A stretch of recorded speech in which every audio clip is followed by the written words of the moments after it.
Kevin Durant's KD18 Slim Reaper brings eerie flair and high performance to Nike Basketball's Fall or Holiday 2025 lineup, releasing October 21 for $170.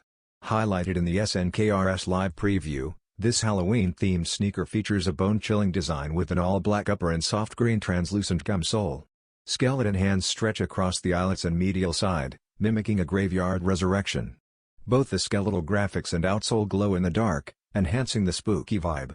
Inspired by the Terra Humara silhouette, the sneaker maintains elite on-court performance while embracing festive horror aesthetics. Black laces keep it ominous, but potential swaps in orange, green, or purple could add playful seasonal flair.